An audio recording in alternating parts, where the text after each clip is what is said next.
did you spend Valentine's night with after the show? Was it this guy?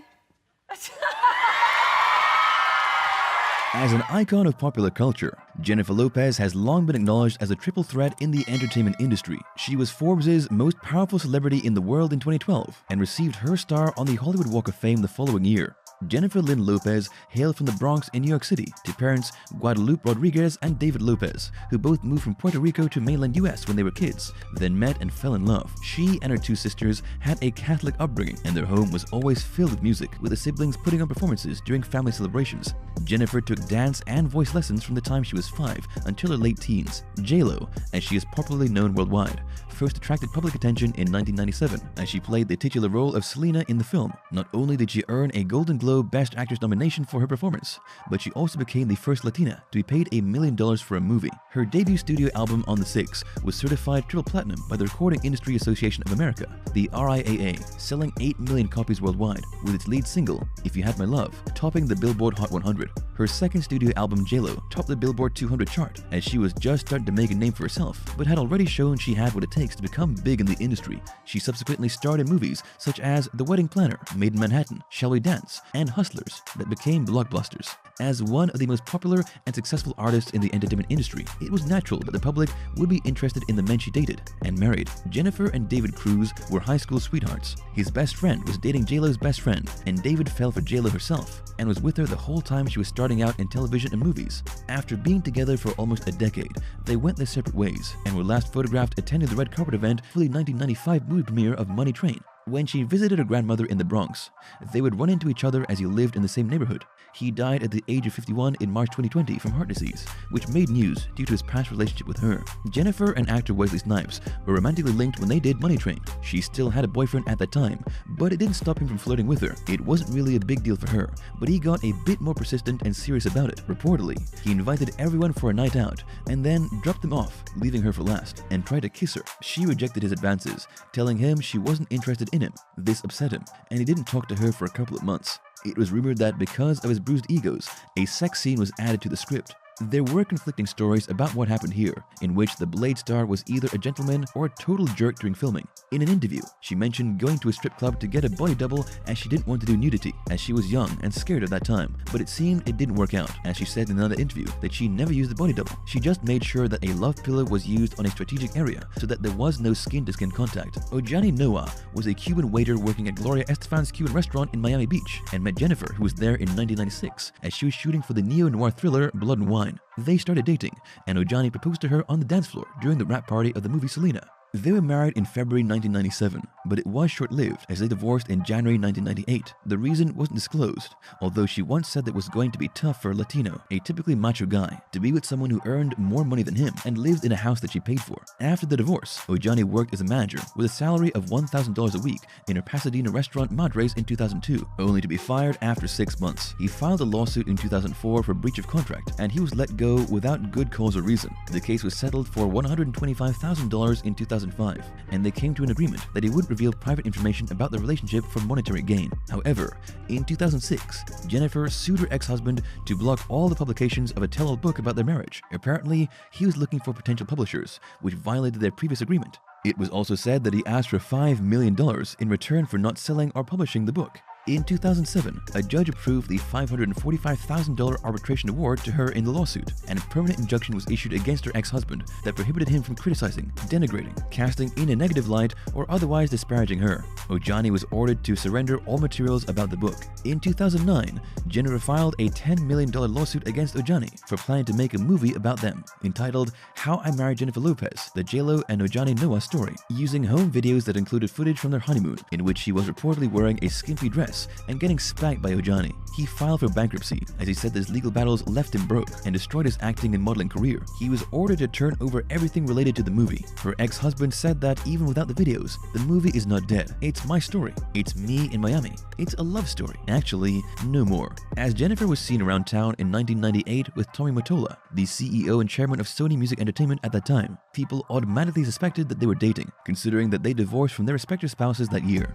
His ex-wife Mariah Carey uttered the infamous line, "I don't know her," when she was asked about Jennifer Lopez, which alerted the public to the feud between the two, with Tommy at the center of it, but not for reasons their fans might think. In Mariah's 2020 memoir, she wrote that as she was making the Glitter soundtrack, she cleared a sample of Firecracker by Yellow Magic Orchestra for Loverboy and recorded a duet with Ja Rule in If We. However, before she could release the songs, Jennifer dropped the track I'm Real with the same sample that Mariah used and featured Ja Rule on its remix. Allegedly, Tommy was behind all this and promoted Jennifer to spite Mariah for initiating their divorce. You aren't very surprised, are you? Sean Puffy Combs and Jennifer met in 1999 when he worked on the music video of her single If You Had My Love and co-wrote the music for Feeling So Good on her album. They didn't exactly say when he turned from being her mentor to her boyfriend, but in December 1999, they made headlines when they were arrested for criminal possession of a weapon after they were caught by the cops fleeing the scene of a club shooting, and a gun was found in the trunk of the Lincoln Navigator they were in. The couple was at Club New York that night when Puff Daddy accidentally knocked the drink from the hand of one of the patrons, which started an altercation that escalated into a shootout, leaving 3 people wounded. They were questioned at the Manhattan precinct, but the district attorney elected not to prosecute her, and P. Diddy was acquitted of bribery and gun charges. The couple attended the 2000 Grammy Awards and made headlines again, but this time it was because of the green Versace dress she was wearing. It inspired the creation of Google Images as people searched for that photo of her in that dress, but results only showed links at that time. When they had broken up for good in 2001, people thought it was because the legal trouble they had from the shootout put a strain on their relationship, but that wasn't the case. She hadn't caught him, but believed that he was cheating on her, saying, "I was in this relationship with Puff where I was totally crying, crazy, and going nuts. It really took my life in a tailspin." After being in a torrid relationship with Diddy, Jennifer found someone sweet and refreshing in Chris Judd, an American actor and choreographer. The two met back in 2000 as she was doing the music video MV for Love Don't Cost a Thing, and he was hired as a backup dancer. They were married in September 2001 in a private ceremony in Calabasas. There were a few incidents of people being arrested as they tried to sneak in. They also had to rent the airspace. Their marriage ended after 9 months when she filed for divorce in July 2002, citing irreconcilable differences. She had good things to say about Chris, and the last thing she wanted to do was to hurt him. But she realized that marriage is not just about love. Walking away from him and what they had wasn't easy, but they simply didn't have what it takes to make it work. The media attention they received wasn't what caused their split, as Chris knew what he'd signed up for when he became involved with someone as famous as Jennifer. He also said that it just didn't work out. Marc Anthony was smitten when he first met J-Lo backstage of the 1998 Broadway show The Capeman, as he said to her, "One day you're gonna be my wife." The chemistry was clearly there when she appeared in his MV for No Me Conoces, You Don't Know Me, and when they sang a duet, No Me Ames, Do Not Love Me, for her album. Less than a week after his divorce from his first wife, former Miss Universe Diana Torres was finalized in June 2004. Marc and Jennifer were married in a private ceremony in a Beverly Hills home. She shared that their love was deep and meaningful, and that they made each other better people. Anthony said, "She's my girl, and I mean that in every step of the way, in every sense of the word, in all kinds of ways." She gave birth to twins in February 2008, and they named them Max and M. People magazine paid $6 million for the first photos of the twins. Although there were rumors of infidelity on Anthony's part, it still came as a shock to their fans when the news of their split was announced in July 2011. They released a joint statement that went, "We have decided to end our marriage. This was a difficult decision. We have come to an amicable conclusion on all matters." They also requested that their privacy to be respected in this painful time in their lives. Anthony filed for divorce in April 2012, and it was finalized by June 2014. She retained physical custody of their kids, although they were co-parenting. As they continued to work together, she was asked if there's a possibility of a reconciliation, to which she said that they were better off as friends. Jennifer next found love in the arms of beau Casper Smart, who was 18 years her junior. They met on the set of the MV for Dance Again. He was one of the backup dancers and occasional chair in the choreography. They were both single at that time, so there was a lot of flirting going on. Casper said that there was a connection between them, but they never thought it would get serious as they were just having fun. Before they knew it, they were spending more and more time together. Jennifer was coming from a relationship that she thought would last forever, so she was devastated when it didn't. Casper became her best friend, someone who gave her the support she needed at that time, and he helped her to heal emotionally. The two just clicked despite the huge age difference and didn't think too hard about what the future would bring, as she said, "We're loving this moment right now. We make each other happy. They had an on-again, off-again relationship for 5 years before ending things for good in August 2016. Casper admitted to being too young and too selfish to handle a relationship with a woman who has 2 kids. According to one source, she kicked him out when she caught him cheating on her. Drake and J.Lo were rumored to be dating in 2016 when a photo of them came out with her curled up on his lap with his arms wrapped around her. According to sources, they actually posted the same photo on the Instagram accounts at the same time. Jennifer said that they were just hanging out and writing a song together, as he was 30 and she 47 at the time. People wondering if J.Lo was into younger men. She denied this, saying that age had nothing to do with liking someone. The fling lasted for 2 months, and the reason why it went no further than that was because he was reportedly photographed out on a date with another woman while he was in the Netherlands. In the track Diplomatic Immunity, Drake wrote a verse about her, which went, "2010 was when I lost my halo. 2017, I lost to J.Lo. A Rotterdam trip had me on the front page though." In another track entitled Free Smoke, he wrote about drunk texting her. It was said that while Jennifer was doing her residency show in Las Vegas, Drake's Hotline Bling started playing, and she suddenly said, "Huh, booty call," then gave a dramatic hair flip.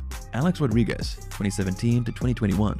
Just when fans thought that Jennifer had found the right man for her in A-Rod, baseball player Alex Rodriguez, they called off their engagement in April 2021 after being together since 2017 and becoming engaged in March 2019 while in the Bahamas. In May 2005, she and Marc attended a baseball game in Queens where they met and shook hands with Alex Rodriguez, who was playing for the New York Yankees at that time.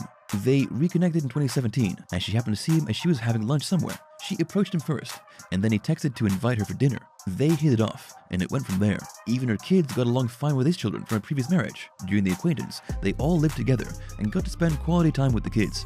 Rumor has it that the reason for their split was that A-Rod was cheating on her with the actress Madison LaCroix. The Southern Charm star denied the rumors, saying that Alex never physically cheated on his fiancée with me, and explained that she just talked to him in an innocent way. It was her co-star who accused her of flying to Miami to hook up with the famous ex-MLB player, whom he didn't name, but people assumed it to be Alex, and that they were jerking off on FaceTime all the time. At first, Alex was still hoping that he and Jennifer could work things out, but he had come to terms that it was over between them after news emerged of her and Ben Affleck rekindling their romance. He shouldn't have been as shocked and hurt as he was at how quickly she had moved on. A source from J.Lo's camp said that there was trust issues that she couldn't get past, and she realized that it was time to let go. Bennifer is back. In May 2021, the internet was abuzz with the news that Ben, 48, and J.Lo, 51, were hanging out after he was spotted leaving her LA home, and it was reported that they spent some time in his home in Montana as well. If there was any doubt at all that they were back together, it was dispelled when they were caught kissing. The couple attended her sister Linda's 50th birthday celebration at the Nobu restaurant in Malibu, with the 13-year-old twins present as well. They weren't hiding the relationship at all, with the public displays of affection. He was also seen sporting the same silver watch he wore in Jenny from the Block MV. According to sources, Jennifer was planning to move to LA and make a fresh start with him. Ben and Jennifer first became a couple in 2002 and were given the nickname Bennifer, which actually made the celebrity couple portmanteau a thing in Hollywood. They worked together in the romantic comedy movie Gigli, but it was a critical and commercial failure. Some people blamed it on the stars' lack of chemistry on screen, but it certainly wasn't the case off screen. By November 2002, the two were engaged, with J.Lo sporting a 6-carat pink diamond on her ring finger, but they called off the engagement in September 2003. This time around, everyone was rooting for the couple, as they hoped that Bennifer 2.0 would be for keeps. Jennifer once said in an interview that it seems like in this life, you're always surrounded by people. You're never lonely, but it's very lonely. She felt that in getting married, she would always have somebody, but she already knew that life doesn't work that way. Fans were hoping that she would find what she's looking for in Ben. Well, as of mid-2021, the partnership is still alive, but for how long and in what form, would you like to guess? Thank you for spending some time with us. Make sure to like and subscribe so you never miss another video. We also handpick these videos which we recommend you watch next. You can talk to us on all social medias or ask a question in the comments below. Thank you for being with us, and we'll see you back tomorrow.